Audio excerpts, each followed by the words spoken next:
Hey, what's going on, everybody? David Noe with Speakeasy HR, presented by Payroll Partners. It is February 24th, 2025, episode 25, and I have a special guest with me, a dear friend.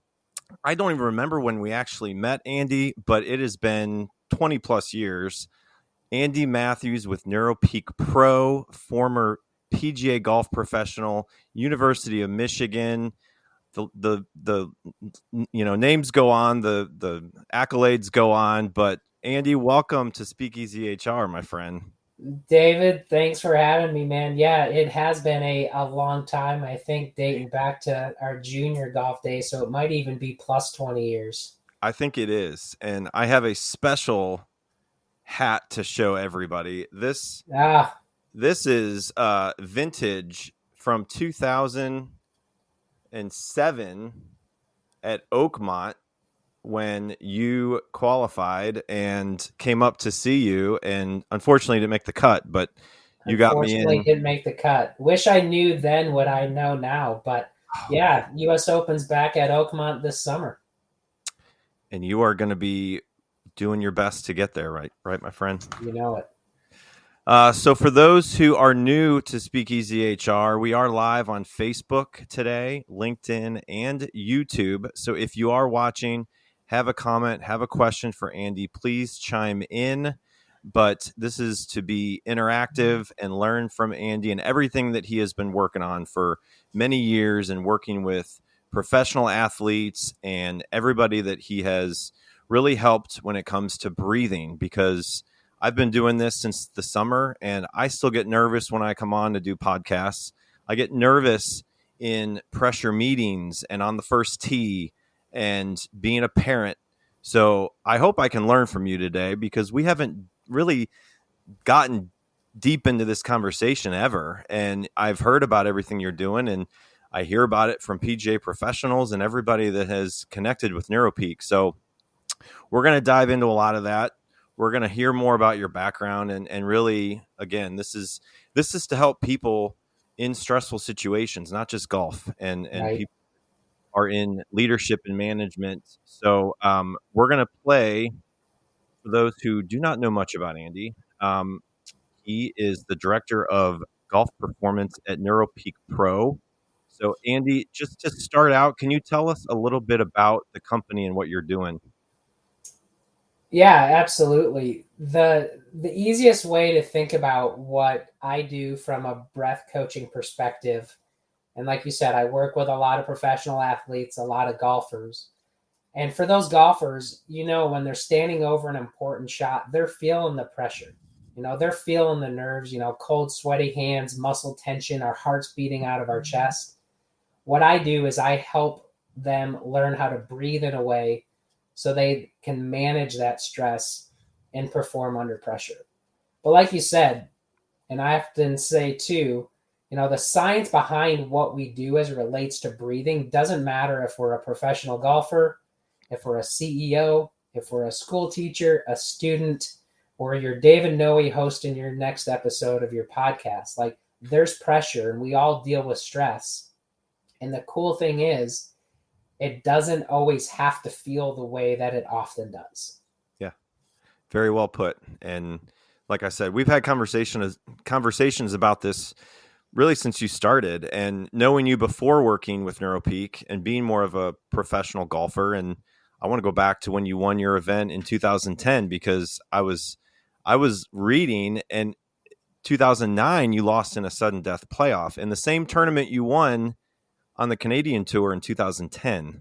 So, obviously that might be one scenario that you wish you knew more back then that you did, that you do now. So yeah, we'll get into that in a little bit. But the world famous envelope icebreaker game, I may not know a lot of your answers to these questions, but everyone else is going to learn just like me. So let's get into this envelope icebreaker game. If this will pop up, shifting screens here. Come on. It's thinking. There we go.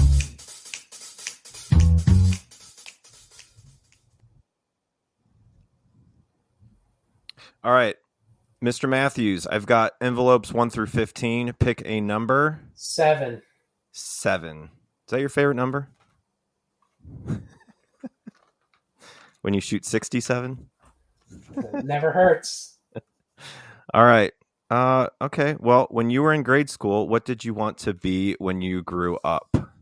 Feels like a leading question. You know, when I was in grade school, I'm actually going to say before I even knew that I wanted to play golf professionally, I wanted to be a pilot. That was my thing. And I sit here today with a pilot's license in my back pocket, so I can say I've checked that box. And yeah, that was a dream fulfilled. Yeah. That's awesome. Yeah, that was another thing I wanted to ask, because you've done aviation and now you're doing Neuropeak Pro. So, all right, one more number, 1 through 15, not number 7. What else you Let's got? double 7 and call it 14. 14. All right, 14 it is. Let's see what you get.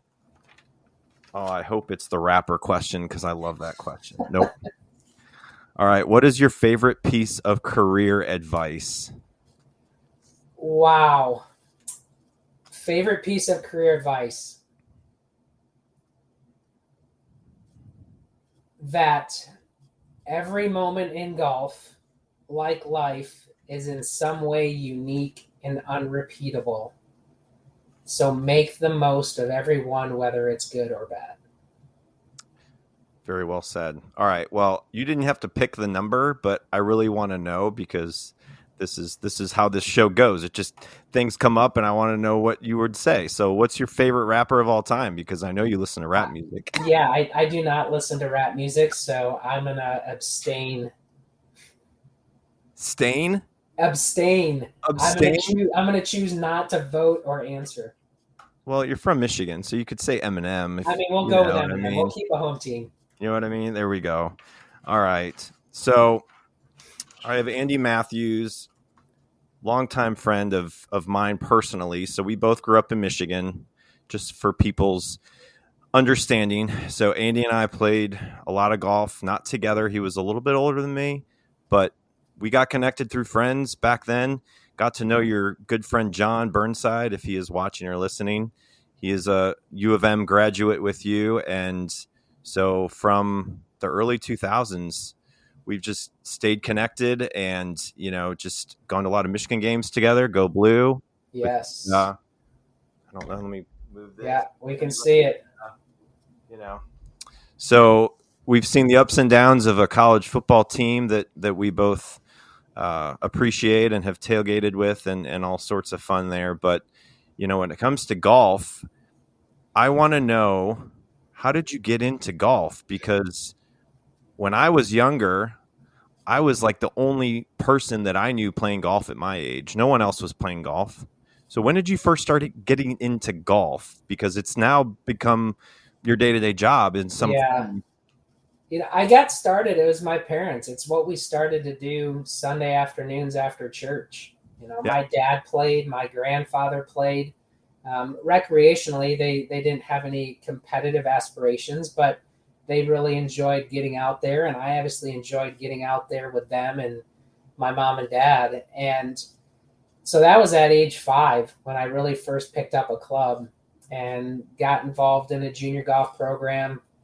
And there were a couple of kids that were, my age, plus or minus a few years. And we just formed a really cool friendship through golf.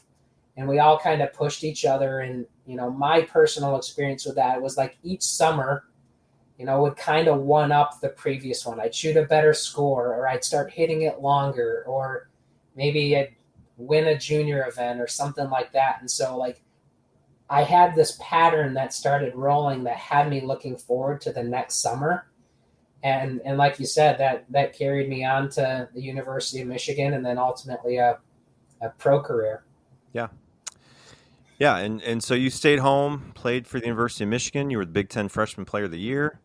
You played probably every tournament of your 4 years there, right? Did you even miss a tournament playing in college? I never missed a tournament. Never missed a tournament. So folks listening that don't know much about college golf, back then there weren't even like, now that I know there are potential opt-in situations where golf teams can only have 9 players. Now that is like capped, just like a lot of other bigger events or teams in college sports. And so you're competing with potentially 8 or more other kids in college to play golf on the travel team, and Right.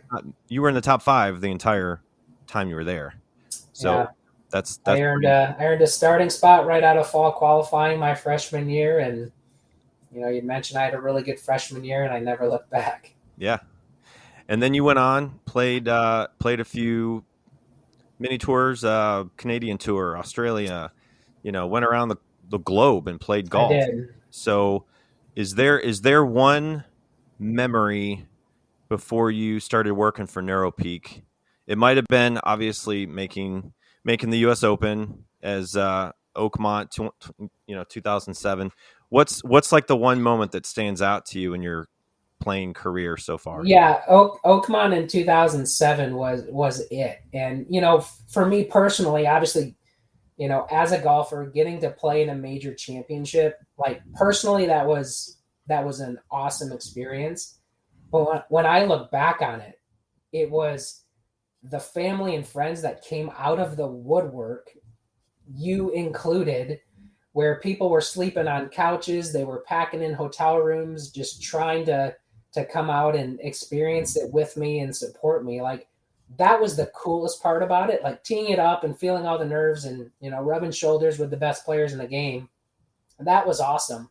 I want to take a break real quick just to let you know about a new show we've just added to the network. Up Next at Work, hosted by Gene and Kata Keel of the Devon Group. Fantastic show. If you're looking for something that pushes the norm, pushes the boundaries, has some really spirited conversations, Google Up Next at Work, Gene and Kata Keel from the Devon Group. But the debriefs and kind of the aftermath of hearing everybody's stories about where they slept and how they got there and the travel nightmares. It was just a priceless experience for me. Yeah. No, it's definitely an exciting just career that you've had, and now you get to really apply everything that you have learned, and you're still playing competitively. Yeah. Like you said, you're trying to qualify for the US Open this year, which is amazing. I mean, you are obviously in it from a player standpoint, but also from breathing technique standpoint. And so, I want to dive into that a little bit, because people that haven't heard of Neuropeak, you were just at the PGA show, speaking in front of, I think you said 1,700 people, and it was 750, but it felt like 1,700. It's about the same. It's good. So let's dive into this topic, because like you said before, when you were, talking about the breathing techniques and getting up on the first tee in your club championship, or going into an interview for a job, or going into a big proposal meeting for your job, like everybody deals with stress every day to some extent. Yeah. So, why is breathing such a powerful tool with people that are dealing with stress on a day-to-day basis?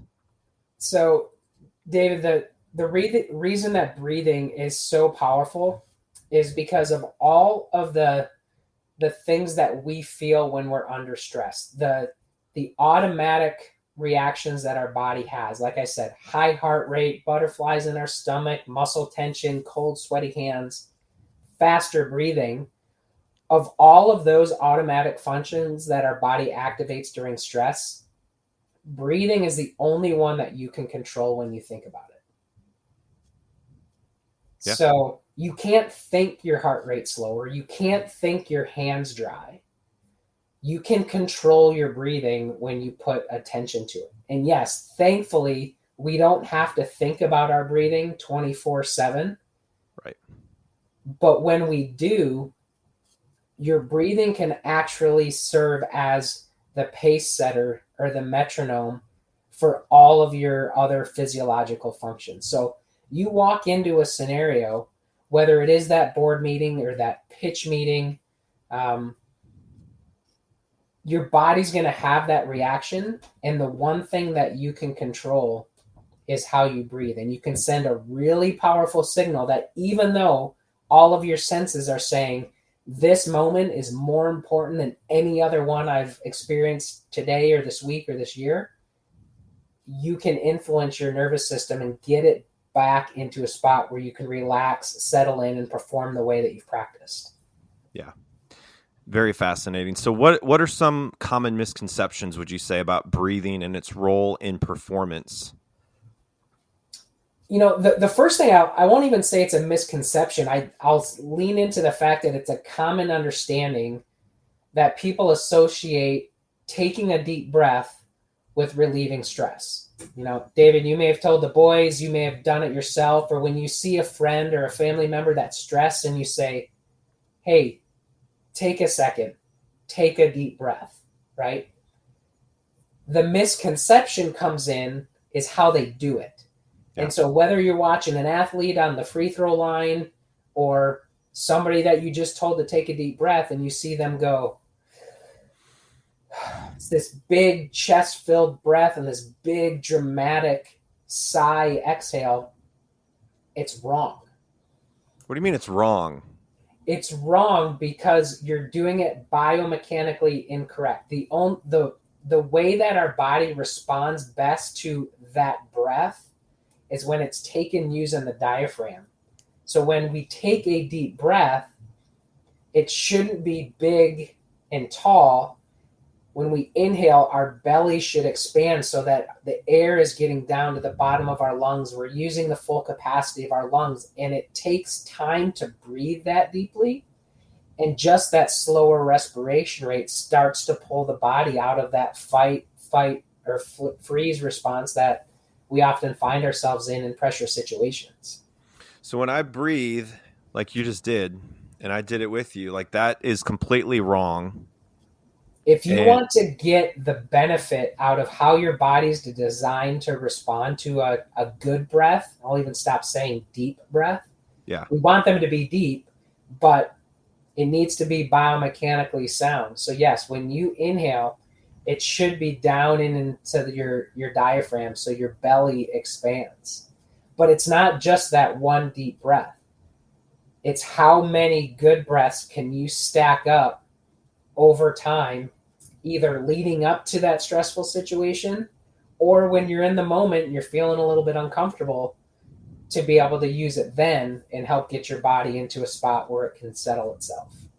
So if I have a meeting coming up with, if I'm in a manager role and I'm getting ready to do a presentation, or I have to sit down with someone and have a difficult conversation and I'm nervous, right? Like everybody has the butterflies and, the sweaty hands. And like you said, all the things that lead up to a stressful situation, how much time before that do you feel like someone has to start getting into that rhythm of breathing good breaths, not deep breaths, but good breaths through their diaphragm? Is that like 10 minutes? Is it 5 minutes? Like when would someone have to start doing that before they're in a stressful situation, would you say? So ideally, I tell all of my golfers, my non-negotiable is 10 minutes of breathing before you get to the golf course every day. Okay. But even if you set aside 5 minutes, or if you only have 2 minutes, like that's going to help to start move the needle in a way that it needs to. And you started to make the point where, when you're walking into a stressful situation or that meeting, like then is not the time to start learning how to breathe and manage your stress level.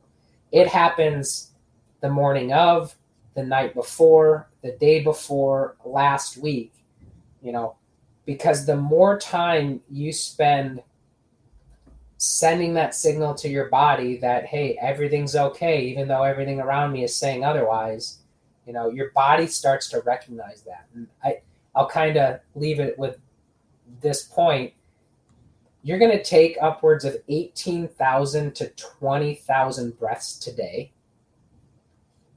In order to start moving the needle in the right direction, I only need you to take 60 good ones.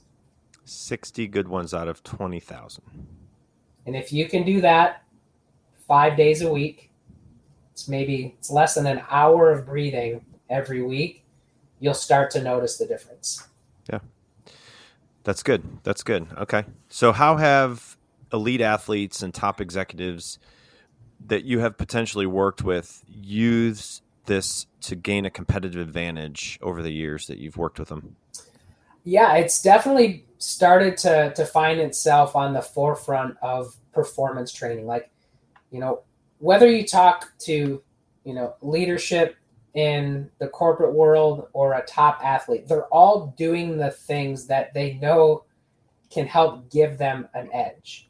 And, right. With athletes in particular, they have their trainers, their nutritionists, their swing coaches, their physios, their sports psychologists. Like, there's these teams around these individuals to literally help the nth degree of separation that can show up on, Sunday afternoon of a golf tournament when there's multi-million-dollar paychecks on the line. Breathing has found its place into performance training because it influences all of those other things that the players do. How you breathe can play an important role in your resilience and your recovery in the gym. If you're breathing better, your body moves better.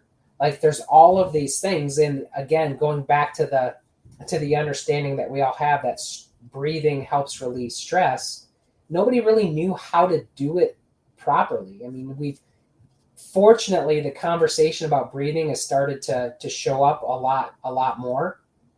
But again, it comes down to not knowing how to do it, or hearing about a breathing technique that, the Navy SEALs use. Like, you hear box breathing in Navy SEALs all the time. You hear this 4-7-8 breathing method. And 4-7-8 means a 4-second inhale, a 7-second breath hold, and an 8-second exhale. When you think about that, that's a 15-second breath hold. Yeah. That's a really long time. And that's a really advanced breathing technique.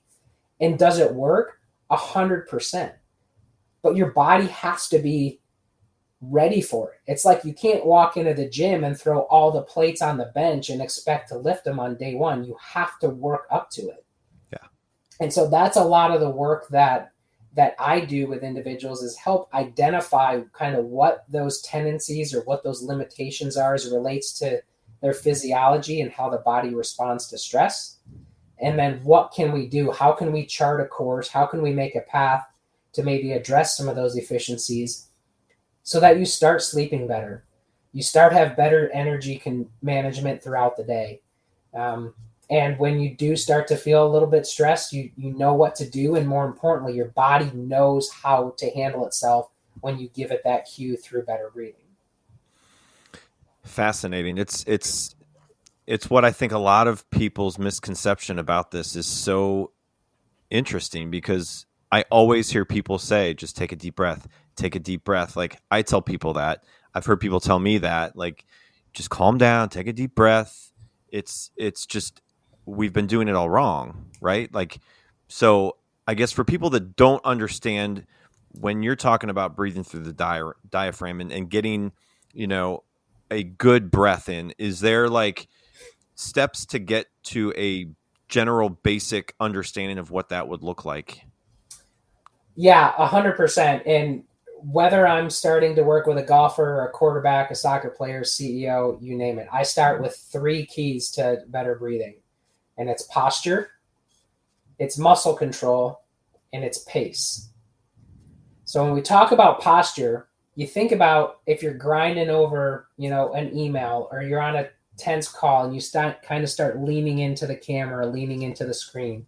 You're starting to get bad forward posture. Your shoulders are hunching, and that makes it harder for the diaphragm or our belly to move properly when we breathe. So that's number 1. Number 2 is the muscle control.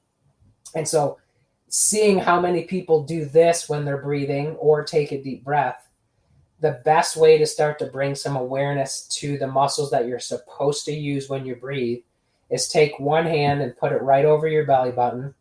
Dave, I'm going to make you do this too. Okay. And take the other one and put it kind of right over the zipper on your your quarter zip there. So you've got one up on your chest, one over your belly. Yep. And not even breathing. This isn't even a breathing exercise yet, but I just want you to push your belly out as far as it can go, just like you threw down a big lunch. Okay. And now pull your belly button back toward your spine. Okay. Okay. So you saw a little bit of movement there when Dave kind of brought that back in. He got a little bit higher, but what you didn't see is when he expanded that belly out, you didn't see it go up. So Dave, if you have that hand on your belly and you kind of get a little bit taller, you feel how your belly gets smaller. Yeah. That's what we don't want. Okay. So bringing muscle control in is when we inhale, you want to feel your belly fill up like it were a balloon. So it gets bigger when we inhale, and when we exhale, it gets smaller. So that's muscle control. So we've got good posture. Now we're using the right muscles. Yeah. Now we need to get into the right pacing. And the reason why pacing is so important is I mentioned 18 to 20,000 breaths per day. That's because we're breathing at 15 to 18 breaths per minute. So think about that. That's inhale, exhale, inhale, exhale. And knowing that our breathing works like a metronome, kind of setting that pace for our system, even if you and I are just sitting here as buddies having a cool conversation, that our body is getting that signal that we should be stressed just by the way that we're breathing. So we need to slow that down. And the easiest way to slow that down is to move it towards about 6 breaths per minute, which is going to feel and seem really slow. But the way you get there is a 4-second inhale, a 1-second kind of transition over the top, another 4-second exhale, and a 1-second transition into the next breath. So that's a 10-second cycle that puts you at 6 breaths per minute. So now if you stack that pacing on that muscle control, you start to inhale slowly through the nose to 4 seconds. You allow that belly to get bigger. You hold for just a second. And then you exhale and let that belly get a little bit smaller. And if you can do that 60 times, you're going to get 10 minutes of breathing in, and you're going to start to retrain that mind-body connection between how you can relieve stress under pressure. It sounds easier said than done, Andy. Well, and it's thankfully, that's why I have a job. Yeah. And, you know, if that started to resonate with someone, you can just go to learntobreathebetter.com. I've got a download. It's golf specific, but it dives a little bit deeper into those 3 keys of how you can start learning to breathe better. Yeah. Yeah. And I'm sure it's, you know, I look at, you know, the professional athletes that you work with, primarily golfers and primarily people that are in a situation where it is like an all-day event. It's not just you're going out and playing a football game. Obviously, football players have a lot of pregame preparation, but in a golf event, you're looking at several multiple days over the course of the week, and it's not like you can go out and just compete over 2 hours and be finished. It is a grind of multiple days in a row. So if you are in a job and you have a grind of multiple days with meetings and different interactions with team members and traveling and whatever else has to go on in your job, it's very similar probably in the day-to-day structure of stressful situations. So I guess from your perspective, you know, when you go back to when you first started learning about this, you know, what was your intake at that point? Like, oh, this is something that is cutting edge. No one's ever done it. Or this is not going to ever be a successful kind of business. Like when did you start seeing that and seeing that there is really an opportunity for you to do it as a living? Well, you make a good point. And so you had mentioned kind of in the intro in 2009, I lost in a playoff. In 2010, I came back and won the event. It was the fall of 2008 when I started learning how to breathe better. And so it was a complete trajectory changer of my golf career, where I literally went from counting how much money I needed to make and what guys I needed to beat to be able to keep my card for the next year. Roughly 65 players maintained their status when I was playing in Canada at that time, to finishing 10th on the money list that next year. I changed nothing else. I had the same equipment in my bag, the same coach. I was doing all the same things. All I did was starting to add breathing into what I was doing. So I come to these conversations with potential clients and current clients of someone who's experienced it and essentially put in the same work that I'm asking them to do now. And then, as life would have it, Neuropeak Pro asked me to help with one of the NFL franchises that we were working with at the time. And so I was embedded with an NFL team through their spring training camp. And while I was there, PGAtour.com writes an article about Bryson DeChambeau's work with us. And leadership at Neuropeak Pro was like, Andy, you're not a quarterback, you're not a kicker, you're the golfer. Will you handle some of these requests? And fortunately, we had some really good success stories. Bryson was obviously one of them. Ryan Brem, another Michigan guy, was a great one. He was struggling on the Corn Ferry Tour at the time, and we started working together. In about 3 or 4 weeks, he started posting some top finishes, ultimately won and earned his PGA Tour card. And, as we all know, whether it's in sport or in life, when people are having success with something, it's why we look at the reviews on Amazon when we're buying something, right?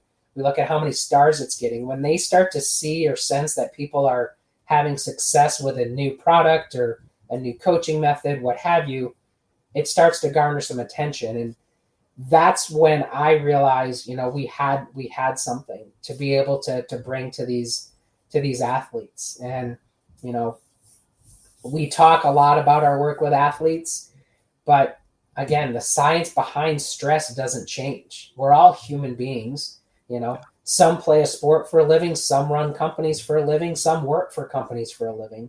And like you said, we have long days, we have long stretches of weeks. If you've only got a couple weeks of vacation, built in, like you have to be on 50 weeks of the year. That takes its toll. Yeah. So what are you doing to manage yourself? And the way I like to talk about is creating margin, right? Yeah. If we walk into the office every day and we're already at an 8, and 10 is where, we start to hit our red line and we start to lose our patience, we don't have that much headroom to be able to play with. Yeah. And with something as simple as breathing, not only can we start to lower that starting point, so now we've got more headroom to play with. If, an email that was written with a poor tone, or somebody said something to you in the break room that just didn't sit well with you, you've got some margin to play with. But then the long-term effects, Dave, and where I think this becomes a really powerful tool, is not only are we lowering our respective starting point, but over time we start to increase our ceiling. Yeah. So that bad email or that comment in the break room that may have put us over the edge now doesn't have that big of an effect on us. And so that allows us to be more present in conversations. When we do have the chance to finally shut the computer down at the end of the day and go be, a father, mother, spouse, brother, sister, however you want to define what you do after work, like you can be a better version of yourself because you have the margin to be able to do that. Because we want to put our best selves forward in our job, but equally, if not much more important, is how we bring ourselves to our family.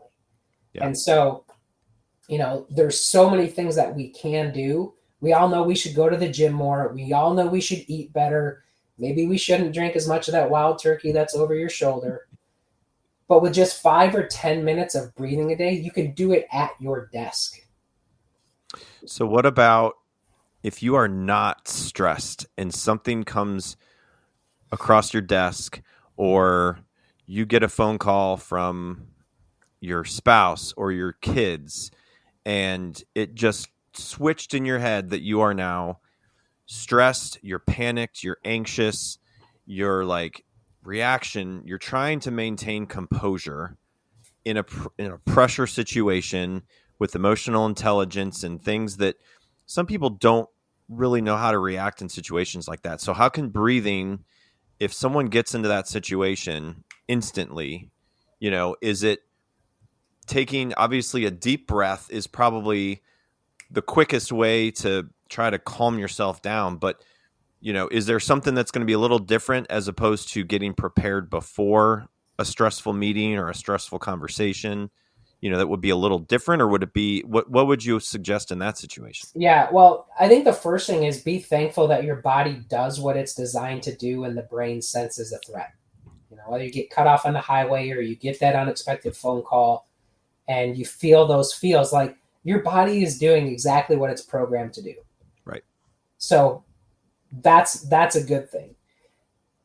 The next thing that I like to see my clients do is just to take a moment and breathe. And that's a different phraseology than take a deep breath, but take a moment and breathe. But some things require split second decisions and split second reactions. But if you can give yourself 10 seconds, 30 seconds, maybe a minute before you dive into it, even though that's going to feel like an eternity, I think you'll be surprised at how different you approach the situation and perhaps how much better and more quality decisions are made. And the reason why, not to get too sciencey here, but when we breathe well or breathe poorly, the first part of our brain that gets influenced is our frontal lobe, so like our prefrontal cortex. And that's where all of our emotional control, our decision making, our planning, our organization happens. So think about that as a human being first. Like, those are just things we need to be really good at. As an employee or doing what we do from a 9 to 5, also really important. So if we're not, allowing ourselves or introducing margin into our physiology and training it to be able to adapt to that, we're doing ourselves a disservice. And so by incorporating, again, whether it's a couple of minutes before you walk into that important meeting, it goes such a long way. And the good thing is there's so much science behind breathing and performance, and we can measure it now. Like we can show you what your breathing and what your heart rate and heart rate variability looks like when you're stressed. And we can show you what it looks like when you're in a balanced state and in a spot that some people might say you're in flow or in the zone. And in order to move yourself to the doorstep of that flow state, a lot of us believe that it starts with better breathing. And that's the whole mindset for Neuropeak Pro is to help your clients stay in the zone. Because I've been in it. I remember when I would be competing against you in the Michigan Open and I was trying to beat you, and I would get in the zone, and I was in college. I wasn't professional yet. I was playing with a bunch of PGA professionals in this statewide tournament, and I was like in the zone, and I was playing well, and then I'd have a bad hole. And I remember those guys like, hey, because I would get a little angry when I'd, make a bad shot or miss a putt, and if I knew some of those things that obviously, now, it's like, what would have happened? I might have stayed in the zone longer. Mm-hmm. I think that was the year didn't you win it that year?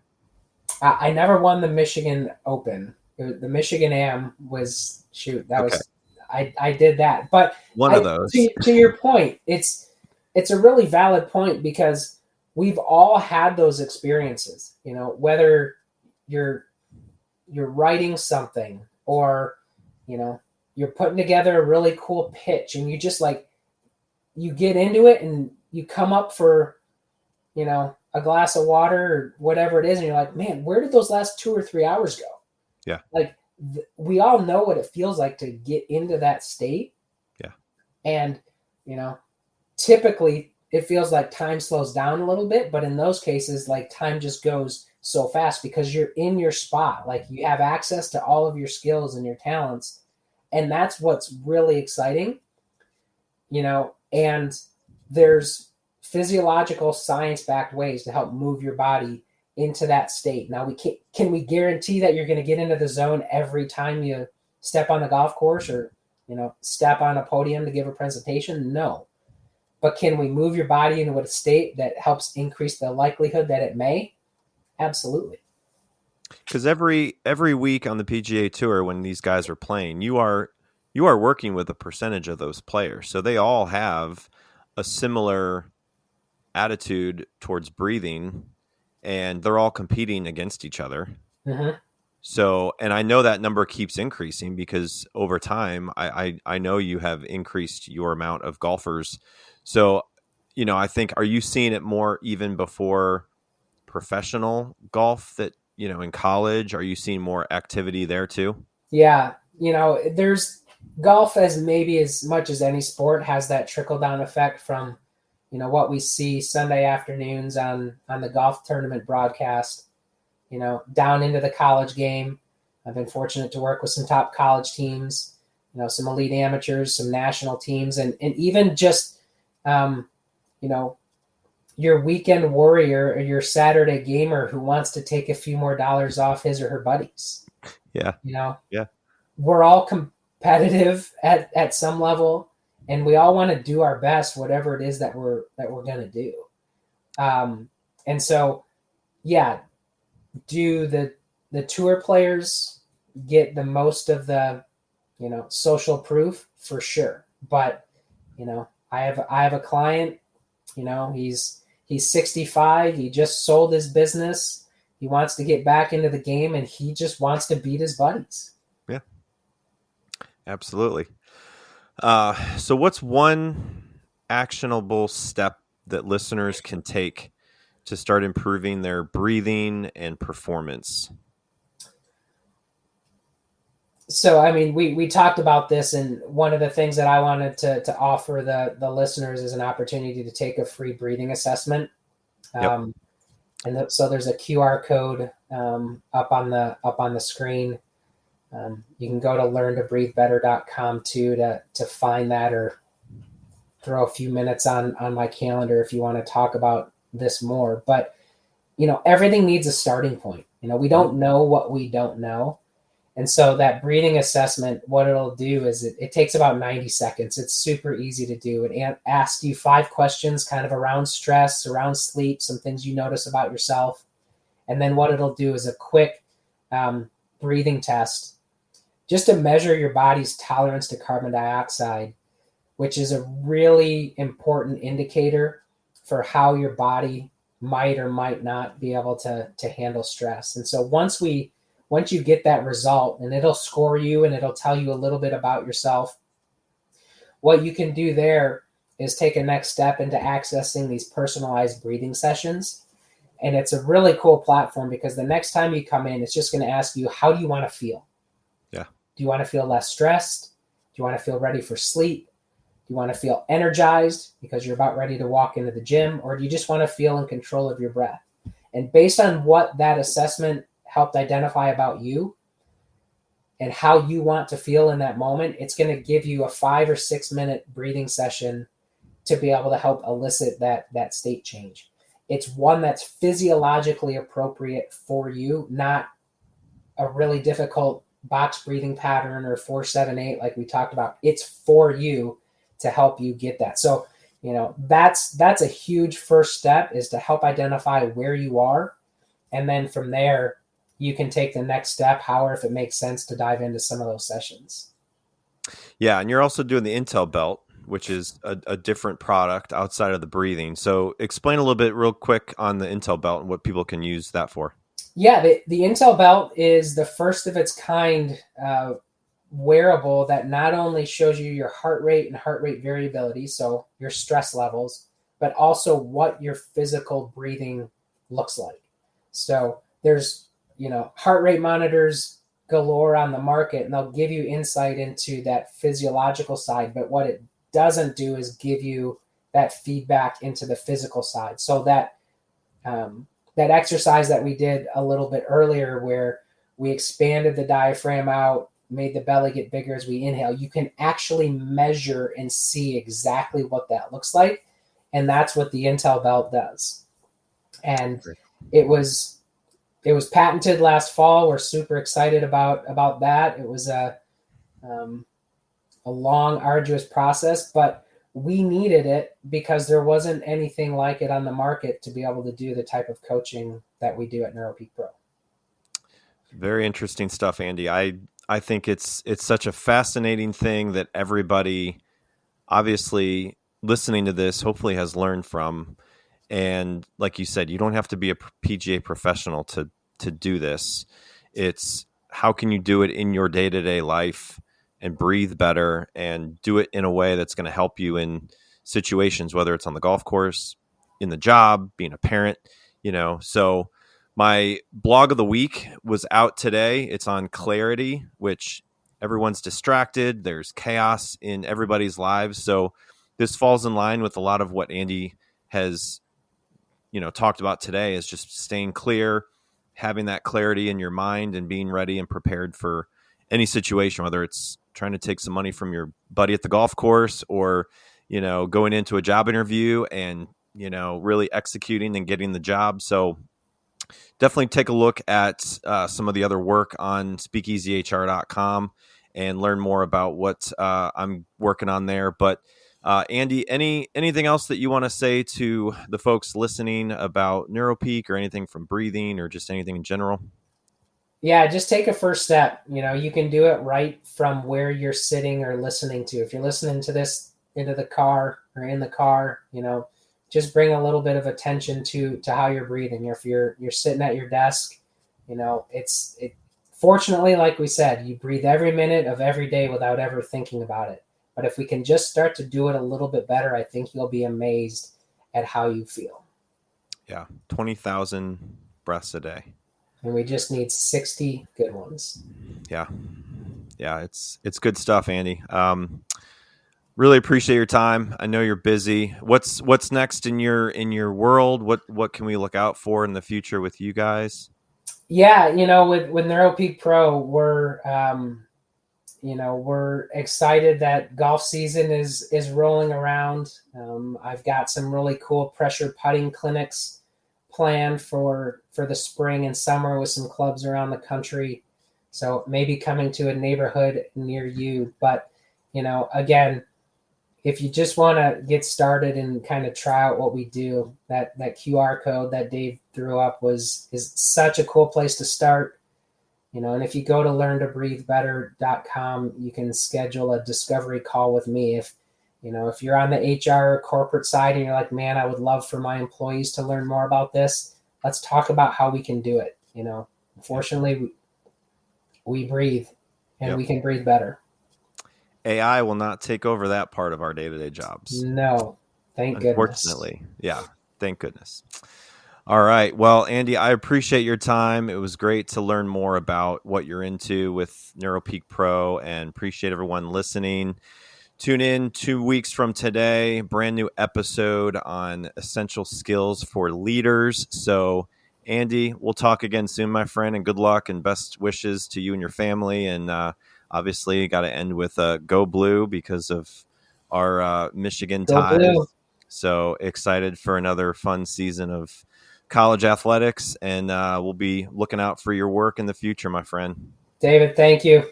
All right. Take care, everybody. See you later.